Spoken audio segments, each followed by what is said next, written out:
wrong. Until we actually were able to live beside the dingoes as our companions, we really had no way of knowing, other than by observation, what they really were or what they were really like. But the one thing Peter and I did know about from a lifetime, because I'm a dog judge, all-bred dog judge, and I've bred 150 champion dogs in various breeds over all my lifetime, was we thought we knew a bit about dogs. We thought we knew dogs inside out. And we did know a lot about domestic breeds. But when we finally got the opportunity, after helping Bruce Jacobs get the dingo recognised, firstly, by the kennel clubs as Australia's native dog, and then secondly, by going to our Victorian government and getting permission for people to legally own a dingo, because until 1990 it was illegal for anybody to own a dingo. He's doing it, he said. Until we got that, we couldn't move in any direction really. So we have to say that since 1990, we have come a very long way. And while people say, how do you ever keep going in the face of all the opposition to the dingo? How do you keep it up? And we say, mate, we've come so far in those years that for us now it's easy, and we've got the opportunity to see people like you to pass on the knowledge that we've gained, so that everybody, we hope, walks out of here with a very different idea of a dingo, and not the story that you are being told by taxpayers' money and very mischievous, deliberately misleading press releases about what vicious animals and what aggressive animals these are. There's nothing could be further from the truth. And before you go, I'd like you to pick up one of these little brochures here, because we have taken the 5 best-known dingo myths and looked into them, gone right into the figures, gone right into the facts, and the facts are now there, and they bust most of those myths. The biggest myth to bust, and now that's not something we've just been spruiking for years, but now science upholds it, because the genome study has found that, in fact, the dingo's digestive system is so ancient, and he's still stuck with this digestive system today, that it goes back to prior to domestication of humans. So it goes back, because there's the enzyme to digest starch is not in the dingo genome. Starch, of course, is a product of human growing grain and fattening cattle. So that's the first of human domestication. But if the dingo had been there, it would have the digestive system to digest starch. It doesn't. But the animals that look so much like these dingoes are all over Asia, all over Middle America, all over many parts of the world, that people say these are descended from, in fact, all have the gene, which is a mutation of the domestic dog, to digest starch, in fact. But our dingo still can't do that. So he's come to us direct from 30,000 years ago, and his digestive system is just there to prove it. The genes are showing the truth. So we have to feed our dingoes on a pretty special. We want them to have full nutrition, but we have discovered over the years that they can't digest fat. They just go straight into pancreatic torpor, and we found that starches they never ever require that on their diet. They're not interested in bread or anything like that. So we have to feed them a high quality super premium dog food as a major part of their diet, low in fat, but they also get raw chicken necks or wings or bones, flesh meat, things like that. So ancient, and yet in Australia. And in fact, I'm happy to stand here and tell you that I think science will, in the next year or two, be showing conclusively that this is the father of all domestic dogs. Yes. So that Australia was the basis for all of the dogs of the world. Before the dog could look man in the eye and say, I can connect with you, a wolf still can't do that. But these can. If you can bond with a dingo, you may see he'll look you in the eye, and he'll touch your soul. You can connect with a dingo, and that is the difference between a wolf and a dog. Well, a dog has gone further. A dog just looks you in the eye and says, "You are the centre of my universe. What now could I do for you?" This is never going to do that. This is going to look you in the eye and look you in the soul and say, "My God, if I like you, I might cooperate today, but I know exactly what you want, and I'll do it if I'm in a good mood." That's how the dog has come about. You've had to find a wolf that could be connected with man, that will cooperate in hunting, that will cooperate in other things. And this dog in Australia that evolved not with the moving cattle herds of that followed the grass, like the bison in America or the wildebeest of Africa that have to follow the grass every year the same time. These have evolved with marsupials in Australia, and marsupials don't need to do those annual migrations. Marsupials have learned to switch their young on and off by the rain. You may or may not know that a kangaroo can conceive 3 young, but not actually give birth to them for the 3 years. So depending on what is out there in food stuff or the rain, then they will give birth, knowing that there'll be grass for the young when the young come out of the pouch. Very difficult to adapt to that if you yourself had an annual breeding season like these do.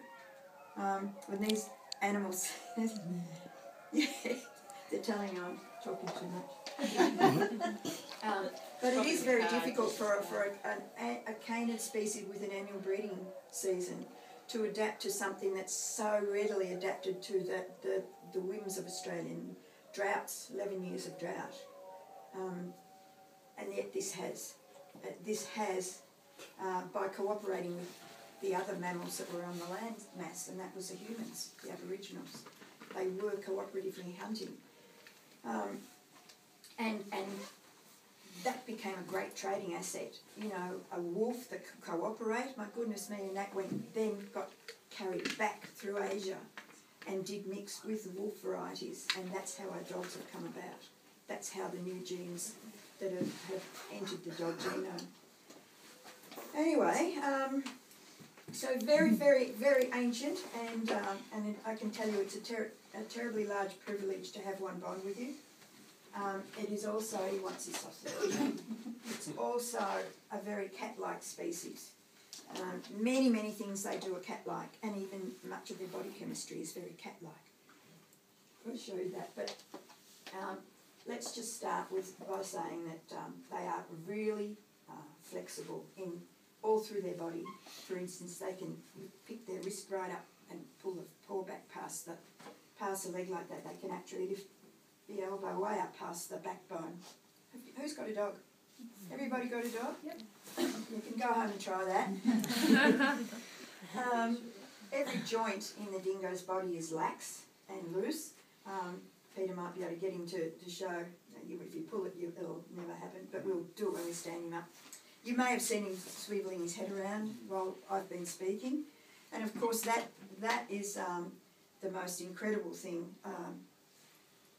And for a dog, an animal that needs to find its prey up in trees or its prey anywhere, or it needs to find prey anyway, it needs to have firstly a placement of the eye that gives it a peripheral vision of 180 degrees just watching, standing. So he's maybe looking there, but I assure you his eyes are seeing you there. But he can also look at you by turning his head around this way. Good, great. Yeah, don't try that with your dog. And he can do the vice versa that way. He can also, doesn't like me to do it, but Peter will pick him up and he'll do it by himself. You'll see him swivelling his head around as though he was looking up in a tree for a possum or something like that. And this comes very easily to a dingo. So while he's up there, we've talked to, you have a look at his ears too, and you'll see how they're shaped like the opera house. You know, many breeds had prick ears, but they're not all having this wonderful hooding, which is sweeping all sounds into it. The hearing of a dingo is so incredibly acute that he has heard all your heartbeats. So they're really like doctors running along with a stethoscope. But it's truly important to them because they need to find stuff with those, apart from the fact that they've got to see movement in any direction. It's necessary for them to pick up any sound. So, for instance, you'll notice that. Trying to make him, he can actually turn his orifice right round to the back. And if you look carefully at some of these pictures here, here's a chasing picture. Have a look before you go. Where the dog that's running away has both of his ears turned backwards, listening to the footfalls and the heartbeats of the one that's chasing. And the one that's chasing has its ears totally focused on the heartbeat of its prey. So if you're going to find a weak kangaroo, that'll be the one for dinner, because a weak one is going to be the easiest to catch. Then you need this sort of hearing. And in catching the weak of any of the species that he's going to be chasing, he's actually helping that species stay strong by taking any weakness out of the gene pool. Poor old Peter. Can't be holding you up forever. He weighs about 20 kilos. I mean, he's a full-grown dingo. He's, as I said, 3 years old. So his vision is incredible. His hearing is acute. His sense of smell is as good as any beagle. Is there anybody here got a beagle by any chance? No? But those people who have beagles will tell you very readily, we had one yesterday, that, yes, agreed, when a beagle gets on a scent, this shuts off, no sound, no hearing, everything else shuts off except the sense of smell. With a dingo, they can't do that. They can't shut off any senses. So they're being overloaded with this acute hearing, this amazing vision, this incredible sense of smell. And not only that, they've got whiskers, the vibrissa, which work exactly or more so like a cat's. So we've just discovered here that the dingo will turn his whiskers down and close to the ground looking for witchetty grubs or moths hatching out of the ground, and they can pick up vibrations with those whiskers. So there's another sense coming at this dingo, none of which he can turn off. And that makes them appear very jumpy. They're very alert. You would have noticed when he first saw Peter stand there or whatever, any change in the environment around him, they know. They will know about. And so they are highly alert at all times, except when they're asleep, and then they're sleepier than anything else I know. But they really go to sleep. So everything is being bombarded. They know if there's a change in a blade of grass. They know if there's a snake under that log, they can hear its heartbeat. They know if there's a rabbit over there around the rock because they can hear its heartbeat. So not much can escape, and anything from a small grasshopper, which is dingo popcorn, to a big grasshopper like a kangaroo is prey for a dingo. But all of its natural prey has no fat layer. So if you think about it, possums, even rabbits today, all of the small marsupials, they're all very lean animals, and kangaroos, wallabies carry no fat. That's why this animal has never developed a digestive system to digest those things. And that's one of the reasons why we can say, no, dingoes don't want to eat your sheep. They may want to chase your sheep because they act like prey animals, but they don't want to eat your fat sheep. They don't want to eat the fat whales that wash up on the beach at Fraser Island because they know they can't digest it. They just need lean stuff. So a fat blue-tongued lizard is much tastier than a fat lamb to them. And one thing the books do tell us, because they've done a lot of scat research as to what dingoes do eat, is that only 3% has ever been found to be farmed meat. So even though the data is all there that dingoes don't eat farmed animals, they prefer small marsupials. For some reason, they still remain on the most wanted list, and we spend hundreds of millions a year in trying to destroy them and completely eradicate them from Australia. We don't have a lion, we don't have a tiger, we don't have any other land prey mammal. To have a healthy ecosystem, you must have a predator. And this is all we've ever had. This was kept Australia very, very well balanced before white man trotted into the place with all his hoofed animals. But there's no reason, even now, for us to take them out. And they're really not the enemy to the sheep industry that they're made out to be. So we really need to be stopping the baiting, and we certainly need to be leading these people out there.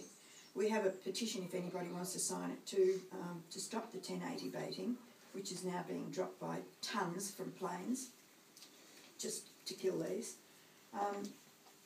But the worst thing about it is that it kills everything that breathes air, and it gets into our water and soil, and we really, they said DDT was safe one day. Australia's the only country that stupidly uses this. It's been banned everywhere else, and yet we buy 90% of the world's supply of it and throw it around our ecosystems as though there's no tomorrow. We want that stopped, and maybe you can sign up to help to stop that.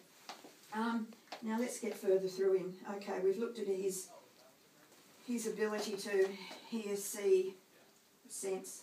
He's got 42 teeth, the same as any canid, but they're always perfectly aligned, and there's always 42 of them. And he's just gently telling me, I don't want you to do that. How do we get to? Oh, you need to pick him up so I can show his long face. Oh, yeah. Have a look at the front of him, and you'll see how wide. Now, just turn your head around that way a little bit. How wide he is across there. And then look at him in comparison to his chest. And you'll see that his skull is wider than his chest. What sort of dog do you have? A little Maltese. A Maltese? Yeah. Yours? Poodle. Kelpie? Maltese. Yeah, Maltese. All of your dogs, when you go home and you look that, compared to that, you'll find it's the opposite to what we have in our dingo. Okay? Yeah, that's what I noticed. The reason for that is that where this goes, the rest of the dingo fits. Okay? So many stories about our little Jack Russells, what great little earth terriers they are. But so many times they have to be dug out because they go right in. The head fits. The rest gets stuck. That's right. So this person doesn't have never had anybody to dig him out, and needs to be, an animal that can get to all sorts of places. So wherever the head fits, but apart from that sort of head fits a big brain. So intelligence, man, we've got 2 of our dingoes there who've got certificates, and we're having graduated from Harvard. And that's quite true. Harvard University came here and did IQ tests on our dingoes, and gave 2 of them graduation certificates. They compared them to primates, and they compared them to human children. They also compared them to dogs, and found them to be more intelligent than all but the humans. So, they can use tools, and we have them documented here as having used tools. So these are all things we're finding out because we can own them. Okay, now we'll talk about his rib cage. Maybe Peter will hold him up. Have a look at his belly. Have a look. Right down here you see he's hairy. You go home and look at your Maltese, or go home and look at any of your dogs, and you'll know that they're bare from the belly button down. So this is a mark of a true wild animal, just hairy all through. It's all obviously about protection. And only that, you want to stick your nose in him, or any of our dingoes. There's absolutely no doggy odour. They do not sweat through the skin. They don't sweat through the pads like dogs do, only through the tongue. So that if he's going to leave a scent anywhere, it's one he wants to leave. So if he's outside of his own territory, he will pee in the water, and he will bury his scats. And we've had many scientists say to us, we can't find any scats, but we see dingoes. What's happening? And we tell them, well, if we change our dingoes from one pen to another, because we keep them normally in their own safe pen, we can't find any for 5 days either, because they bury them with their nose. So when they don't want anybody to know they're in their territory, they won't leave any scent. If they do, if they consider it's their territory, they leave plenty of scent. And they will mark their territory. And inside their territory, they feel very safe. The rib cage is extremely long and narrow and skinny. We know it's narrow through the front, but the sternum itself comes all the way back to here. Now, if you go home and check your own dogs, you'll find that the sternum generally comes only to just behind the elbow. What this long sternum does is contain all of the vital organs inside of the rib cage. So these dogs don't get bloat. they're very, very healthily made. And not only that, you know, their enemies, they've really only had a couple of natural enemies in Australia apart from man. Both of them go to water. One of them's old man kangaroo, who if he gets him in the water, will just hold him down and rip his insides out. The other one's a crocodile.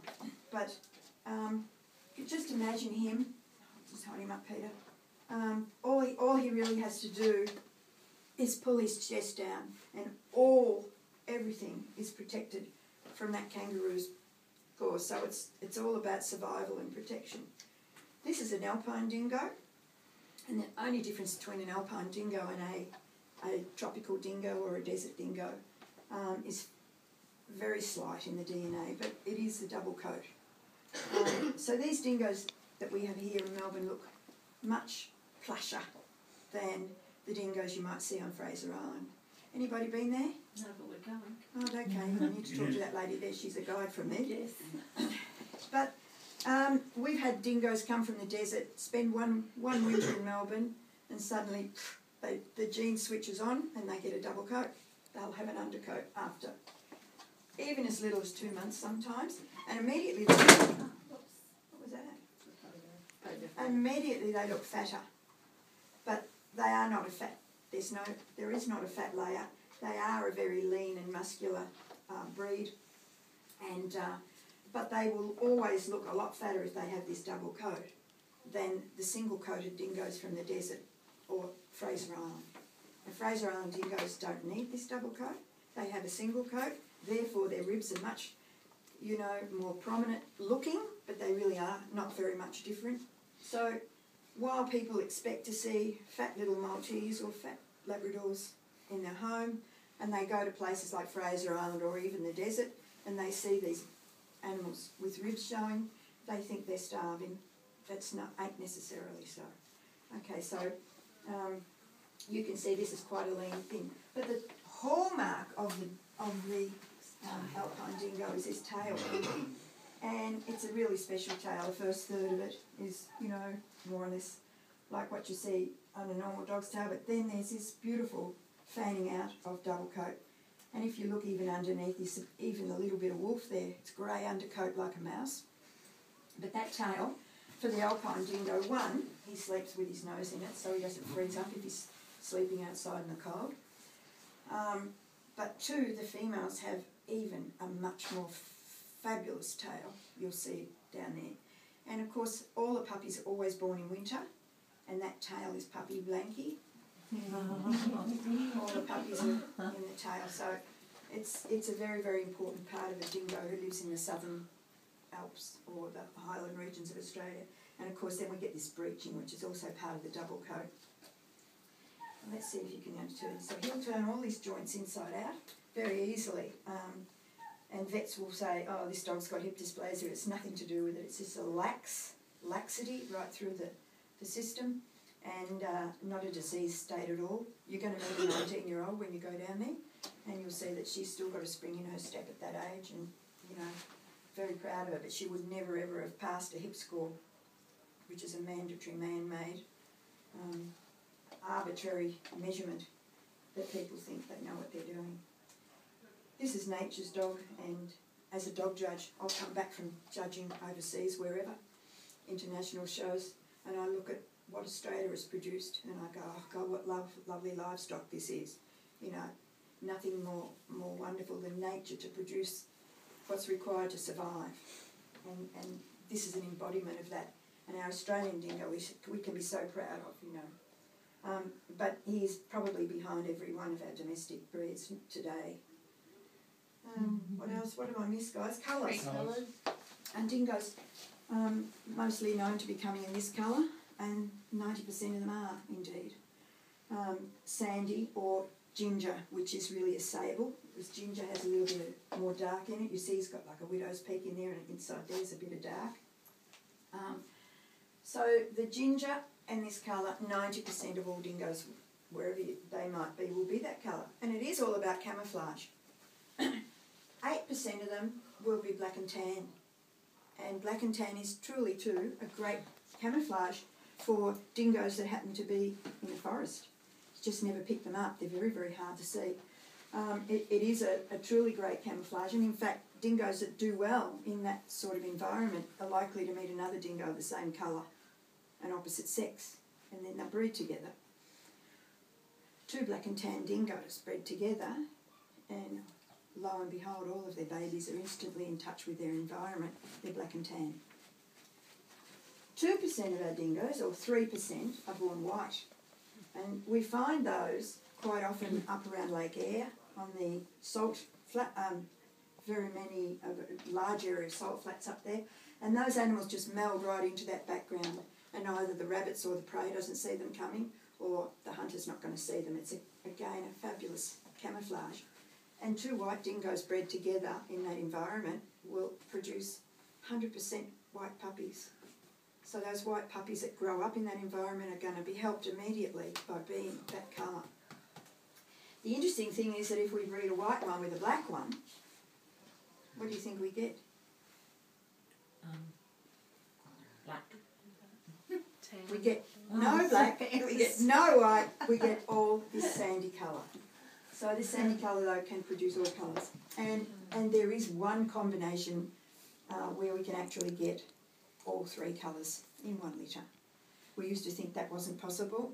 But we did. No, we didn't do it. The ones at the zoo, the zoo in America bred their ones that they got from here, and I was so jealous they got 3 colours in 1 litter. However, very easy. I now realise that genetic makeup, and it's very simple. You want to tear that up. So they have a fabulous sense of humour, these. You know, I always ever wanted to meet a wolf. You know, we're dog lovers. Well, Peter and I nearly killed ourselves going to Ethiopia 2 years ago to seek out the Ethiopian wolves, and we went up in the altitude in the Bali Mountains 5 days out into nowhere on a wooden saddle on a horse. Absolute, you know, that's where Moses got the 10 Commandments from. We really felt that was happening to us. We nearly killed ourselves, but we found the wolves. You know, we love the wild dogs, and we do. I mean, when we lived in India, of course, we were out every week looking for dolls. That's the Indian red dog. And of course, we've been to Africa and safari looking for the African wild dogs and all of the dogs, and trying to understand, is there any relationship between our Australian dingo and those wolves. But I always wanted to get close to a European wolf or a grey wolf, and it was always my ambition. And when after we had sent the puppies to the zoo in America, I took the puppies myself to New York. They flew with me. I took them to the zoo, and I had 4 days.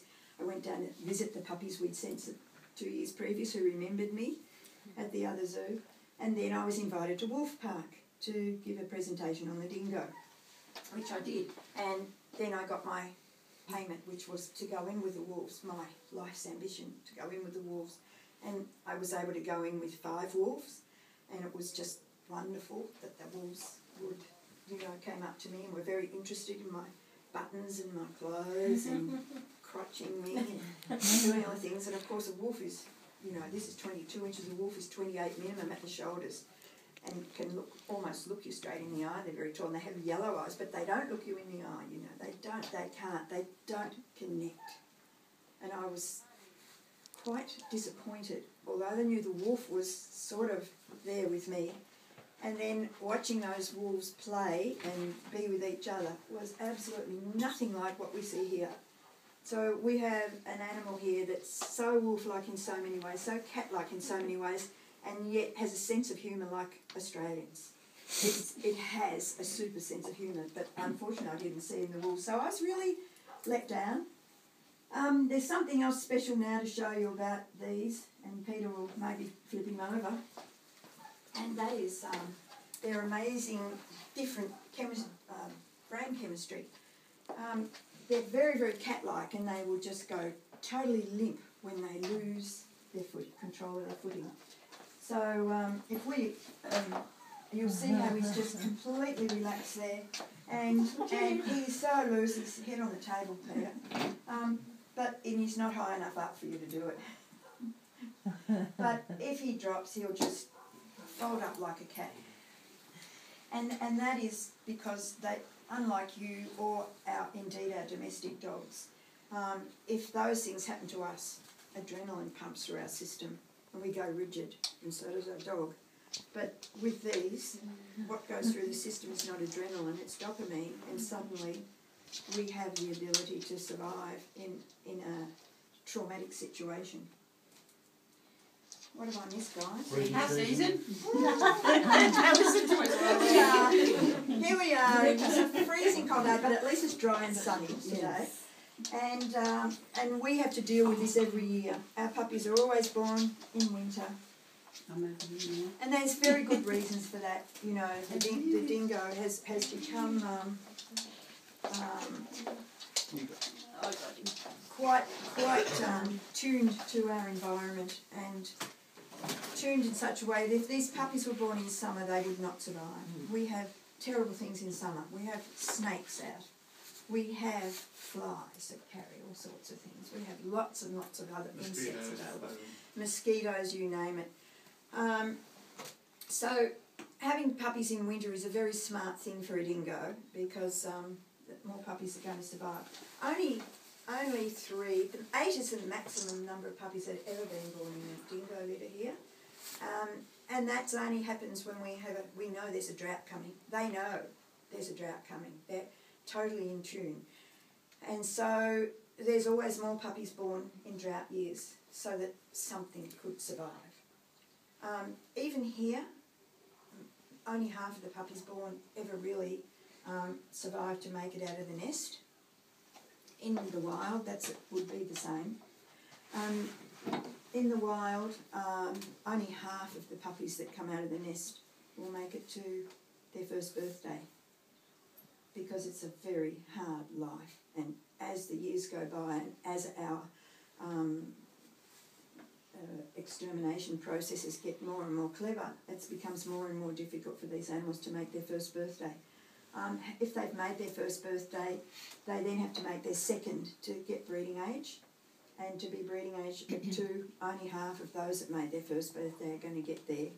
So if you're hearing these stories about plagues of dingoes come rushing out of the bush to get all the sheep, believe me, it's all.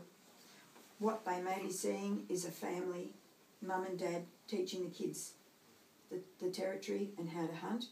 So they may be seeing more than one dingo together. Dingoes are not pack animals like wolves. They don't need to pull down a bison.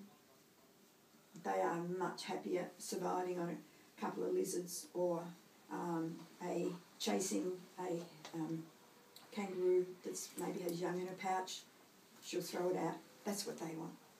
That young that mother will throw out of the pouch will feed a dingo for a week. So, and dingoes really only eat to survive. They're unlike the fox that will kill and cache and kill and cache and kill just anything that's alive and bury it, or the feral cats, which do the same thing. So a dingo is a true predator and not a wasteful killer. In Australia, of course, he's our apex predator. What have I missed, Peter? How fast can they run? You'll see. Pretty fast. I mean, they're probably not. They can run. Obviously, that when you have the more length from the elbow to the pastern, you've got a longer stride. Yeah. And those are the desert dingoes normally. Dingoes living in mountains like that, those long legs are useless too. They usually have a little bit shorter. This one's really an alpine dingo with quite long legs. But the long rangy skinny ones generally open country hunters, and the ones with the short, but they will run. They can run very fast. They're very greyhound-like. Probably not as fast as a greyhound that is bred to run 300 metres, but they will run very fast for many kilometres. Okay. Yeah. So what they are is much more endurance runners. But they can run as fast as any of their prey, and faster than their predator, us. Much faster than us. We know when we try to catch them, don't we, Lynny? Yes. They know what you think and what you... They outthink you. They're very, very clever observers. Very cheeky. You want more? Nothing, really. No, I think... Any questions? Because that's probably the best way. Yeah. Are they trainable? Extremely. In a little window of their early life. They only need 1 or 2 lessons. They know exactly what you want and they love doing it. Come 16 weeks and suddenly, and why would I be doing this for you? What's in it for me? And if there's something in it for me, okay. This one here, he knows quite a few tricks. We have a number of dingoes that we had some young kids one year came and trained. They did agility. They had them. They did 23 commands. We just didn't know any more to teach them. Command and she did the whole lot. We used to be sassy. Yeah, they never forget that, but they never do it on command. They do it. They sometimes will start doing it when you're not taking enough notice of them. You know. So the question is, really, you can't domesticate them. You can tame them. You can tame them. Yeah. So they're never going to be a domesticated pet like your dogs at home. They're too independent. They're more like a cat. Owning a cat, well, the cat owns you, doesn't it? And that's what dingoes are like. Yeah, and so Always on their toes. if you're good at training cats, you'll be good at training dingoes. If you can herd cats, you can herd these. Yeah. Very vicious. Yeah, any more? Anyway, you can ask anybody down there. Now, we're going to go down and see what you came for, the puppies. I'd like you to tuck in anything dangly. Shoelaces tuck in. Any furry collars might be an idea to turn them in. Any little fringes. Anything that's dangly becomes fair game for the puppies. We're going to